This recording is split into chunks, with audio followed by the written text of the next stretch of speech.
दोस्तों नमस्कार। वृश्चिक राशि वाले मेरे मित्रों, आप सभी का आज के ज्योतिष की इस बेहद ही खास और आपकी ज़िंदगी में एक नया सवेरा लाने वाले विशेष कार्यक्रम में बहुत बहुत स्वागत है। हृदय से अभिनंदन है।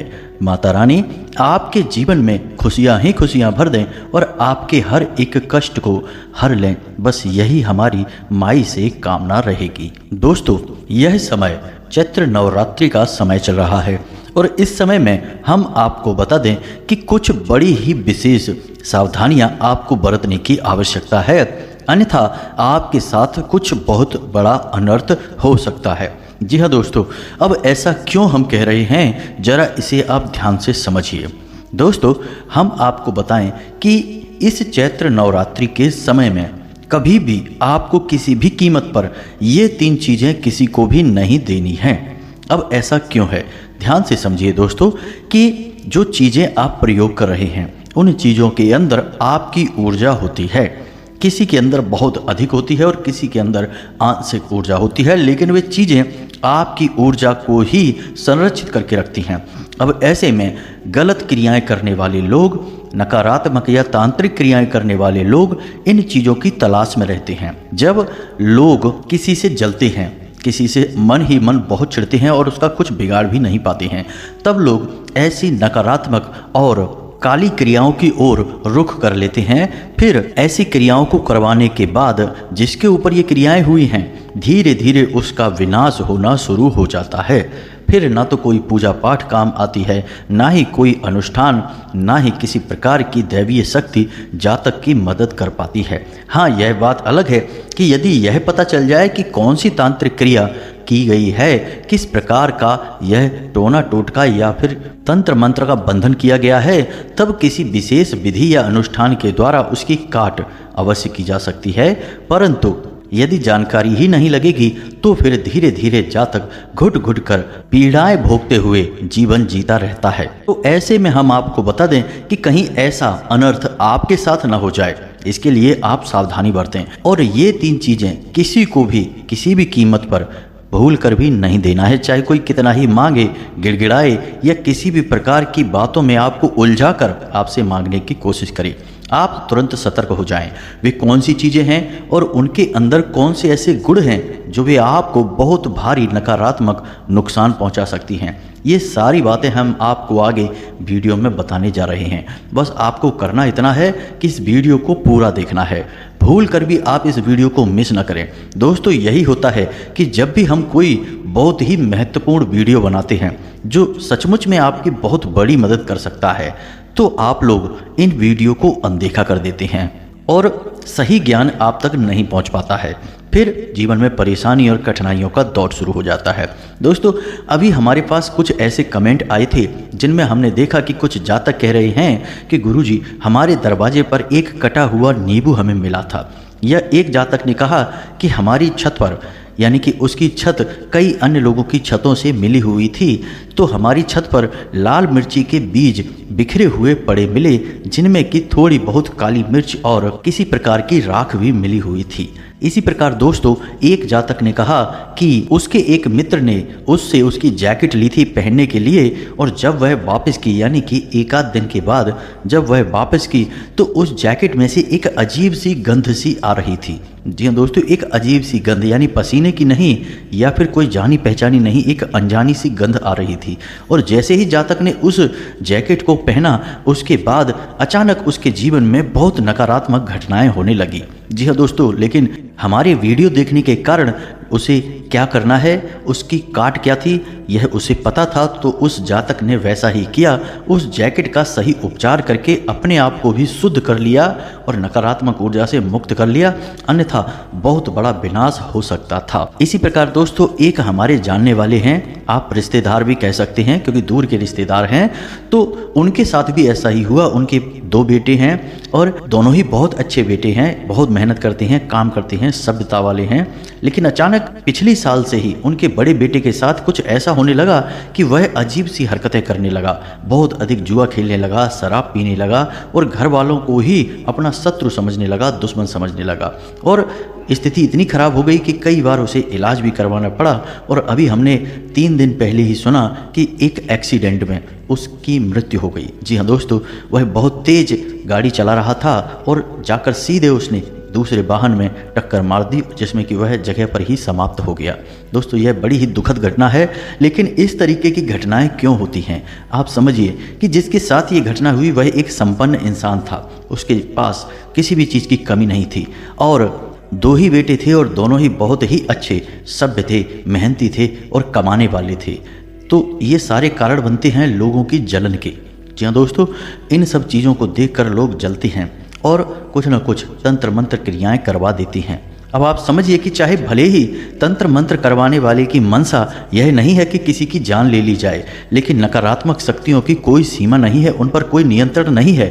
यदि कोई नकारात्मक क्रिया किसी के ऊपर यूं ही करवा दी जाए कि बस इसकी तरक्की में बाधा आ जाए, इसके जीवन में परेशानियां आ जाएं, तो क्या पता कि वे नकारात्मक शक्ति कितनी प्रबल हो जाएं और किसी की जान ले लें। कई बार ऐसा देखा गया है दोस्तों कि एक ही घर में 3-3, 4-4 लोगों की एक के बाद एक मृत्यु हो जाती है और कारण पता चलता है कि किसी प्रकार की नकारात्मक शक्ति उस घर पर हावी है। तो दोस्तों, ये चीज़ें बहुत भयानक हैं, चाहे आप माने या ना माने। आपके ना मानने से चीज़ें बदल नहीं जाएंगी, आंखें बंद कर लेने से सामने खड़ा खतरा टल नहीं जाता है, वह तो आपको रौंद कर निकल ही जाएगा।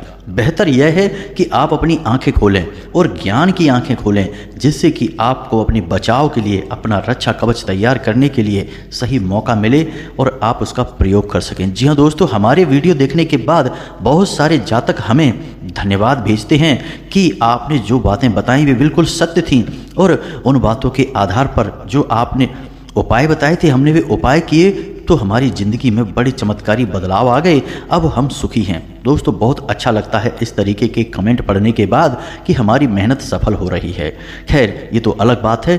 अब हम आपको बता दें कि नवरात्रि पर ही क्यों इन चीज़ों को आपको किसी को नहीं देना है, जो आगे हम बताने जा रहे हैं। लेकिन इस सब बातों के बारे में चर्चा करें इससे पहले माई को याद करना बहुत आवश्यक है। बिना माई को याद किए यह वीडियो अधूरा है, हमारा आपका जीवन भी अधूरा है दोस्तों। तो चलिए पूरे भक्ति भाव के साथ कमेंट बॉक्स में जय मां भद्रकाली रक्षा करो 1 बार नहीं 3 बार लिखना। माई को याद करना बहुत आवश्यक है। इसी के साथ साथ दोस्तों, आप अपना नाम, अपना स्थान और अपने जीवन की मूल और बड़ी समस्या लिखकर हमें भेजें। हम शनिवार के सर्व मनोकामना पूर्ति हवन में आपके नाम से आहुतियां करा देंगे और आपके नाम की अर्जी माई के दिव्य दरबार में लगा देंगे। इससे आपका जल्द से जल्द कल्याण होगा, आपकी समस्या फिर माई की समस्या बन जाएगी। इसी के साथ साथ दोस्तों, माई के इस दास का आपसे एक छोटा सा निवेदन और है कि आप हमारे परिवार के सदस्य बन जाइए। जी हाँ दोस्तों, यदि आप चैनल पर पहली बार आए हैं तो चैनल को सब्सक्राइब करके बगल में जो घंटी का निशान है उसे अवश्य ही दबा दीजिए। अब जब आप हमारे परिवार के सदस्य बन ही जाएंगे तो फिर हम जो भी पूजा पाठ अनुष्ठान माई की सेवा में करेंगे उनका कुछ न कुछ अंश आपको अवश्य प्राप्त होगा। आपका पुण्य भी बढ़ेगा और आपके कष्ट भी कटेंगे, क्योंकि दोस्तों जो भी कार्य परिवार में किया जाता है उसका हर एक सदस्य को कुछ न कुछ भाग तो मिलता ही मिलता है, तो आपको भी मिलेगा। यह बहुत ही शुभ कार्य है दोस्तों, जन सेवा का कार्य है, इसे कर डालिए। चलिए जल्दी से चैनल सब्सक्राइब करते हैं, फिर आगे बढ़ते हैं। तो दोस्तों, यह जो नवरात्रि का समय है यह बहुत ही पवित्र समय होता है। इसमें माँ शक्ति की सारी ऊर्जा संग्रहित हो जाती है और दुर्गा के रूप में प्रकट होती है। देवी की सारी शक्तियां समाहित होने के कारण ये 9 दिन अत्यधिक ऊर्जावान और सकारात्मक भाव से भरे हुए होते हैं। इसी के साथ साथ दोस्तों याद रखना कि हर एक सिक्के के 2 पहलू होते हैं। जैसे दिन के साथ रात होती है, वैसे ही जितनी प्रबल सकारात्मक ऊर्जा होती है उतनी ही प्रबल नकारात्मक ऊर्जा भी होती है। आप यकीन मानिए कि एक ही देवी के 2 रूप भी होते हैं। एक तो वह जो कि संग्रह करती हैं, उत्पन्न करती हैं, जगत जननी होती हैं, और एक वो जो संहार करती हैं, विनाश करती हैं और विनाश लीला को मचाती हैं। जैसे कि भद्रकाली माँ का शुद्ध स्वरूप हैं, शांतिमय हैं और सकारात्मकता को दिखाती हैं। वहीं पर काली चंडी दुर्गा नकारात्मक भाव को दिखाती हैं और विनाश का प्रतीक होती हैं। जी हाँ दोस्तों, इसीलिए हमारे शास्त्रों में माता काली की उग्र स्वरूप की और माँ दुर्गा की अत्यंत क्रोध भाव से भरी हुई तस्वीरें और मूर्तियां घर में लगाने से मना किया गया है, क्योंकि ये कहीं ना कहीं किसी न किसी प्रकार से नकारात्मकता को बढ़ावा देती हैं। जी हाँ दोस्तों, हो सकता है कि आपको ये बातें कुछ अजीब सी लग रही हों, क्योंकि हमारे देवी देवताओं के लिए ऐसी अजीब सी बातें यानी नकारात्मक बातें हजम नहीं होती हैं, लेकिन ये बातें बिल्कुल सत्य हैं। बहुत सारे देवी देवता ऐसे हैं जिनकी फोटो, जिनकी मूर्ति घर में लगाने से साफ मनाही की गई है हमारे शास्त्रों में। जैसे कि भोले बाबा की फ़ोटो तस्वीर बहुत अच्छी बात है, खूब लगाइए, बहुत ही शुभ होती है, लेकिन इन्हीं भोले बाबा का नटराज स्वरूप घर में लगाने से मना किया जाता है, क्योंकि वह क्रोध भाव को दिखाता है, रुद्र स्वरूप है और वह नकारात्मक ऊर्जा को बढ़ावा देता है। तो हर एक देवी देवता की सकारात्मक और नकारात्मक दोनों प्रकार की शक्तियाँ होती हैं, और जब सकारात्मक शक्ति किसी देवी की बढ़ती है तो साथ ही साथ उसकी नकारात्मक शक्ति भी बढ़ जाती है, प्रबल हो जाती है। तो अब ऐसे में जो साधक सात्विक भाव से देवी की पूजा करते हैं उन्हें वैसी ही सिद्धियां हासिल होती हैं, उनके काम बन जाते हैं। इसी प्रकार दोस्तों, जो लोग नकारात्मक भाव से, नकारात्मक गतिविधियों से, बलि आदि का प्रयोग करके देवी की सिद्धि हासिल करना चाहते हैं, उनके लिए भी 9 रात्रियों का यह समय बहुत ही लाभकारी होता है, सिद्ध होता है। अब इससे आपको क्या लेना देना है यह समझिए दोस्तों। जो लोग नकारात्मक क्रियाएं करते हैं वे इन दिनों का, यानी कि ऐसे खास दिनों का पूरे वर्ष में इंतजार करते हैं। नवरात्रियों के ये दिन, या यूँ कहे कि रात्रियां बहुत ही ज़्यादा ऐसे कार्यों के लिए प्रयोग की जाती हैं, गुप्त सिद्धियां को प्रदान करने वाली होती हैं। तो अब यदि कोई इंसान जो आपके आसपास रहता है और वह आपसे किसी बात को लेकर चिढ़ा हुआ है, जो कि हमेशा होता ही है, जी हाँ दोस्तों, आप थोड़ा सा ध्यान से इन बातों को समझेंगे, सुनेंगे और फिर अपने जीवन में उतारेंगे तो आपको हर एक बात बिल्कुल सच लगेगी और आपके जीवन से जुड़ी हुई लगेगी। हम आपको बता दें कि आपके आसपास कुछ लोग ऐसे हैं जो आपसे बहुत अधिक जलन का भाव रखते हैं। ऊपर ऊपर से भी भले ही आपके लिए अच्छे होने का दिखावा करते हों, लेकिन अंदर ही अंदर वो आपसे बहुत अधिक जलते हैं और आपको नीचे गिरते हुए देखना चाहते हैं। जब आप नीचे गिरेंगे, तकलीफ़ों से घिरेंगे, तो उनकी आत्मा को बहुत सुकून मिलेगा। जी हाँ दोस्तों, और आप ये बात अच्छी तरह से जानते हैं। लेकिन जब आप भावुक हो जाते हैं, प्रेम में डूबे रहते हैं, आपका सात्विक मन इन बातों को मानने के लिए तैयार नहीं होता है। लेकिन कभी कभी आप ये बात अच्छी तरह से एहसास कर लेते हैं कि ये लोग आपसे कितनी बुरी तरह से जलते हैं। तो अब ऐसे लोग इन खास समय का इंतज़ार करते हैं। अब ऐसे में वे किसी तांत्रिक से, किसी नकारात्मक सिद्धि हासिल किए हुए इंसान से संपर्क में हैं, तो वह उनसे बोलेगा कि आपको अधिक से अधिक नुकसान यदि करवाना है तो आप रुक जाइए, अभी नवरात्रियां आने वाली हैं। इस नवरात्रि में हम एक ऐसा इंतजाम कर देंगे कि उस इंसान की हालत खराब हो जाएगी। अब जो आपसे जलन खाता है उसे तो ये बात सुनकर बहुत अच्छा लगेगा, तो वो इंतज़ार कर लेगा। अब नवरात्रि का समय जब शुरू होगा तब वह उस तांत्रिक से संपर्क करेगा और फिर वह तांत्रिक कहेगा कि जाओ, जिसका नुकसान करना चाहते हो उसकी ये 3 चीज़ों में से कोई एक चीज़ लेकर आओ। जी हाँ दोस्तों, ये 3 वही चीज़ें हैं जो हम अब आपको बताने जा रहे हैं, और ये 3 चीज़ों के बिना आपके ऊपर कोई बड़ी तांत्रिक क्रिया नहीं की जा सकती है। नज़र आदि का प्रयोग किया जा सकता है, लेकिन ये प्रयोग छोटे मोटे होते हैं, आसानी से कट जाते हैं। लेकिन कोई बड़ी खतरनाक तांत्रिक क्रिया इन 3 चीज़ों के बिना बिल्कुल भी नहीं की जा सकती है। तो आप इनका ध्यान रखें दोस्तों। याद रखें कि आपके सिर के बाल, जी हाँ दोस्तों, ये बहुत ही महत्वपूर्ण होते हैं। पुराने ज़माने में ऐसा कहा जाता था कि जिस घर के लोगों के बाल, खास तौर से महिलाओं की आदत होती है कि बाल खींचती हैं तो कुछ बाल टूट जाते हैं, उन्हें घुमाकर एकत्रित करके और यूं ही फेंक देती हैं। जी नहीं दोस्तों, ऐसा कहा जाता था पुराने समय में कि जिस घर की महिलाओं के या पुरुषों के बाल यूं ही उड़ते हुए सड़क पर आ जाते हैं, उस घर का अनिष्ट निश्चित है, उस घर की बर्बादी निश्चित है। बालों को कभी यूं ही उड़ाना नहीं चाहिए, कहने का मतलब यह है। अब इस कहावत के पीछे का कारण क्या है? जिस इंसान के बाल हैं उस इंसान से यदि कोई जलता होगा तो उसके बालों का प्रयोग करके तांत्रिक क्रिया कर सकता है या करवा सकता है। तो आपके बाल, आपके फटे हुए जूते चप्पल, यानी आपकी प्रयोग की गई कोई भी चीज़ जो आपने लंबे समय तक अपने शरीर से लगा कर रखी है, उसे आपको कहीं भी यूं ही नहीं रख देना है, कहीं भी किसी को भी नहीं दे देना है। अब कौन सी वो 3 चीज़ें हैं? ये तो कोई साधारण सी चीज़ें हैं। अब कौन सी वो 3 चीज़ें हैं जो आपको भूल कर भी किसी को नहीं देना है, इनके बारे में आप समझिए।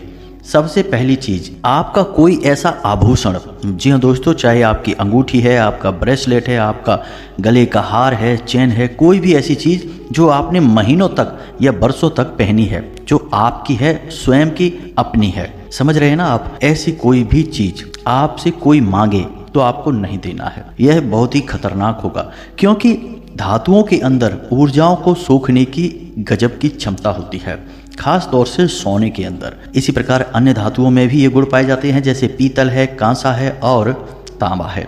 इसीलिए हमारे पूजा पाठ में इन धातुओं का प्रयोग किया जाता है। तो जब आपने अपनी प्रयोग की जाने वाली कोई जेवर या ज्वेलरी, कोई भी ऐसी आभूषण जो किसी ने मांगे और आपने उसको दे दिए, ये बहुत ही खतरनाक होगा, क्योंकि इनका सीधा सीधा प्रयोग तांत्रिक क्रियाओं में किया जाएगा। अब कैसे किया जाएगा दोस्तों, आपको पता भी नहीं चलेगा। आपको वह अंगूठी या आपका वह आभूषण कुछ समय के बाद वापस कर दिया जाएगा, लेकिन उसमें से कुछ अंश, कुछ भाग उसका थोड़ा सा निकाल कर और उसका प्रयोग किया जाएगा तांत्रिक क्रिया में, यानी उसका बंधन कर दिया जाएगा। अब वह जब आपके पास वापस आएगी तो आपका विनाश लेकर आएगी। आपकी बुद्धि का, आपके जीवन की हर एक शुभ और पवित्र चीज का बंधन हो चुका होगा। आपको ऐसा नहीं करना है, थोड़ा सा सतर्क रहना है। खास तौर से नवरात्रि के इन दिनों में कोई आपसे किसी भी प्रकार का आभूषण मांगे, आपको नहीं देना है। दूसरा, आपके वस्त्र, महिलाओं में यह लेन देन बहुत होता है, साड़ियों का, सूट का या किसी भी अन्य चीज का कोई भी लेन देन आपको इन नवरात्रि के दिनों में नहीं करना है, चाहे पुरुष हो चाहे स्त्री हो, क्योंकि दोस्तों घर का महत्वपूर्ण सदस्य दोनों ही हैं, स्त्री भी और पुरुष भी। यदि किसी के साथ किसी प्रकार की कोई तांत्रिक क्रिया कर दी जाएगी तो उसका प्रभाव पूरे परिवार पर ही पड़ेगा। तो सबको सतर्क रहना है। अपने वस्त्र किसी को भी नहीं देना है। अपने वस्त्र यूं ही बाहर सड़क पर नहीं फेंक देना है। जैसे कि कोई पुराने फटे हुए वस्त्र हैं, उन्हें उठाकर यूं ही सड़क पर नहीं फेंक देना है। उनका कोई अच्छी तरीके से इंतजाम करो, इस तरह से उन्हें बाहर मत फेंको, क्योंकि आपके उपयोग की गई चीज़ें जिनमें आपकी ऊर्जा है, तांत्रिक उन ऊर्जाओं का प्रयोग आपके ही खिलाफ कर सकते हैं। जी हाँ दोस्तों, आपने देखा होगा पुराने ज़माने में फिल्मों के अंदर यह सीन होता था, जब कोई क्राइम होता था और कोई अपराधी भाग जाता था तो एक कुत्ता आता था और वह उस चीज़ को सूंघकर जो उस अपराधी की है और उस अपराधी तक पहुंच जाता था। अब दोस्तों आप खुद ही समझिए कि यदि कुत्ता खुशबू को सूंघ रहा है तो खुशबू तो उड़ जाती है ना। कोई भी चीज़ है, जैसे कि कोई शर्ट है या कोई रुमाल है कहीं पड़ा है और 2, 4, 5 दिनों में उसकी खुशबू जो भी होगी वह उड़ जाएगी। क्या कोई ऐसी खुशबू होती है जो लंबे समय तक, महीनों तक, दिनों तक किसी चीज़ में बनी रहे? नहीं दोस्तों, लेकिन ऊर्जा जरूर अनंत काल तक रह सकती है। ऊर्जा की कोई सीमा नहीं है, समय का कोई बंधन नहीं है। तो ऊर्जा को ही वह कुत्ता महसूस कर लेता है और उसी ऊर्जा का पीछा करके वह उस इंसान तक पहुंच जाता है। तो यहाँ से आपको समझ में आया होगा कि चीज़ों के अंदर वही ऊर्जा होती है जो कि उसे धारण करने वाले इंसान के अंदर होती है या उसी की स्वयं की ऊर्जा होती है। तो इन चीज़ों का प्रयोग नकारात्मक कार्यों में किया जा सकता है। तीसरी चीज, यह वो चीज है जो आपकी धार्मिक आस्था से जुड़ी हुई है, जैसे कि कोई ऐसा धार्मिक पवित्र लॉकेट जो आप गले में पहनते हैं, कोई चूड़ा या फिर कोई ब्रेसलेट जो आप हाथ में पहनते हैं, या फिर किसी भी प्रकार की कोई धार्मिक चीज़ जो आपकी आस्था से जुड़ी हुई है, यदि आप उसे धारण करते हैं, पहनते हैं और आपने किसी कारणवश वह किसी को दे दिया अपने प्रेम में आकर, या फिर बाद में आपका उस चीज़ से मन भर गया तो आपने वह किसी को दे दिया, किसी ने मांगी तो आपने दे दी, ऐसे में यह बहुत खतरनाक होता है, क्योंकि धार्मिक चीज़ों के अंदर सकारात्मक ऊर्जा संग्रहित होती है और इसका भी प्रयोग तंत्र बाधा के लिए किया जा सकता है। इसी प्रकार एक और चीज़ है, मानकर चलिए कि किसी चीज़ से आपका बहुत अधिक भावनात्मक जुड़ाव है, जैसे कि आपकी गाड़ी है, आपके प्रयोग किए जाने वाला कोई सामान है, या आपका पहने जाने वाला कोई वस्त्र है, कोई भी ऐसी चीज़ जिससे आपको बहुत अधिक लगाव है और आप उसे बहुत ज़्यादा प्रयोग करती हैं।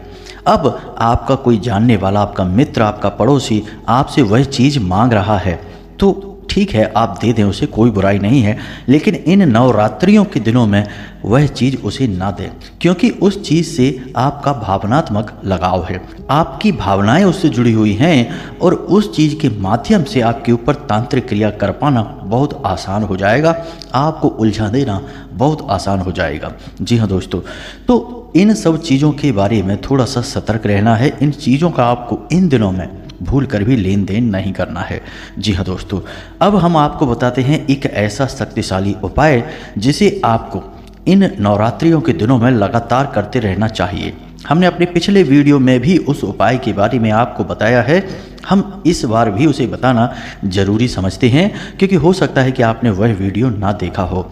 अगर आप इस उपाय को करेंगे इन नवरात्रियों के दिनों में, तो आपका जीवन पूर्ण रूप से बदल जाएगा। आपके जीवन में जो कष्ट हैं, सबसे पहले तो वे कष्ट कट जाएंगे। उसके बाद आपकी जो इच्छाएं हैं, एक एक करके वे इच्छाएं पूरी होने लगेंगी। अब चाहे भले ही नवरात्रियों का समय समाप्त हो जाए, लेकिन आपकी यह सकारात्मक क्रिया आपको लंबे समय तक लाभ पहुंचाएगी और अगली नवरात्रियों में आप इस क्रिया को फिर से दोहरा लेना। जी हाँ दोस्तों, तो यह बहुत ही शक्तिशाली क्रिया है और इस क्रिया में हम माँ दुर्गा के नवाड़ मंत्र का प्रयोग करते हैं, जिसमें कि देवी के 9 रूपों का आवाहन किया जाता है। अब इसके लिए आपको क्या करना है कि अब ऐसे में कुछ जातकों के मन में यह प्रश्न आएगा कि नवरात्रियों का कुछ समय तो गुजर गया, यानी कुछ दिन तो जा चुके हैं, अब क्या ऐसे में हम इस क्रिया को कर सकते हैं? तो आप बिल्कुल कर सकते हैं दोस्तों, चाहे कितने ही दिन नवरात्रियों के गुजर गए हों, आप इस क्रिया को कर सकते हैं। जितने भी दिन बचे हैं उन दिनों में आप इसका लाभ ले लेंगे, कुछ तो हिस्सा आपके हाथ में आएगा ही आएगा दोस्तों। तो ऐसा नहीं सोचते, नकारात्मक नहीं सोचना है, हमेशा पॉजिटिव रहना है। तो अब समझिए कि आपको क्या चाहिए। 1 पान का पत्ता, 1 सुपारी, 1 इलायची और 1 लौंग का जोड़ा। जी हाँ दोस्तों, इतनी सामग्री आपको चाहिए और लाल रंग का सिंदूर, लाल धागा और लाल रंग का ही कपड़ा। अब शाम के समय यानी रात्रि को 9 बजे से 11 बजे के बीच आपको यह उपाय करना है। माँ दुर्गा का पूरा विधिवत पूजन करना है और नवाड़ मंत्र का 1 माला जाप करना है। जाप करने के लिए आप रुद्राक्ष की माला का प्रयोग करें। नवाड़ मंत्र ऐं ह्लीं क्लीं चामुंडाय विच्चे, इसका प्रयोग करें आप। नवाड़ मंत्र बहुत ही आसान है, आपने इसके बारे में पहले भी सुना होगा, हम आपको फिर से बता देते हैं, तो आप ध्यान से सुने। नवाड़ मंत्र ऐं ह्लीं क्लीं चामुंडाय विच्चे, फिर से सुने, ऐं ह्लीं क्लीं चामुंडाय विच्चे। इस मंत्र का आपको 1 माला जाप करना है और ये जो सामग्री है, पान के पत्ते के ऊपर इस सामग्री को आपको माँ दुर्गा के चरणों में रखना है और नवाड़ मंत्र का यानी कि लाल सिंदूर से जितना आप चाहें उतना उस पान के पत्ते पर लिख सकते हैं। कम से कम 3 बार और अधिक से अधिक 9 बार। जी हाँ दोस्तों, 9 बार से ज़्यादा आप नहीं लिखना और 3 बार से कम नहीं लिखना। तो पान के पत्ते पर आपने यह मंत्र लिख दिया सिंदूर से, उसके बाद सामग्री रखी और माँ दुर्गा के चरणों में अर्पित की। अब दूसरे दिन इस सामग्री को आप लाल रंग के कपड़े में लपेटेंगे और लाल धागे से लपेटेंगे, गांठ नहीं लगाएंगे और यह पोटली रूप बनाकर इसे आप अपने पास रख लेंगे और जब आप घर से बाहर निकलें तो इसे अपने साथ रख कर ले जाएं। उसके बाद शाम के समय आप इस सामग्री को किसी बहते हुए जल में विसर्जित कर दें, क्योंकि यह निर्माल्य हो चुकी है, या फिर इसे आप किसी पवित्र पौधे के जड़ के पास मिट्टी में दबा दें। जी हाँ दोस्तों, जैसे तुलसी का पौधा है या कोई और केले का पौधा है या फिर कोई भी अन्य पवित्र पौधा आपके घर में होगा, वहाँ आप मिट्टी के नीचे इसे दबा दें। बस आपको यह उपाय करना है। इतना करने से 9 देवियों की संपूर्ण शक्ति आपकी मदद करेगी, आपके हर एक कार्य में सफलता मिलेगी, आपका जो बिगड़ा हुआ कार्य है वह भी बन जाएगा और सबसे बड़ी बात, आपकी जो मुख्य समस्या है धन को लेकर, रुपए पैसे को लेकर, वह दूर हो जाएगी। जी हाँ दोस्तों, तो उम्मीद है कि जो जानकारी हमने आपको दी है वह आपको अच्छी तरह से समझ में आ गई होगी। अब यदि कोई प्रश्न आपके मन में बनता है तो आप कमेंट करके पूछें, हम आपके प्रश्नों के जवाब देने की पूरी कोशिश करेंगे। इसी के साथ साथ आज की इस वीडियो को विराम देते हैं। कॉमेंट में पूरे भक्ति भाव के साथ जय माँ भद्रकाली कृपा करो अवश्य लिखना, माई की पूर्ण कृपा आपको प्राप्त होगी, ऐसी हम माई से कामना करेंगे। मिलते हैं अगले ज्ञानवर्धक वीडियो में, तब तक के लिए धन्यवाद। जय माता की।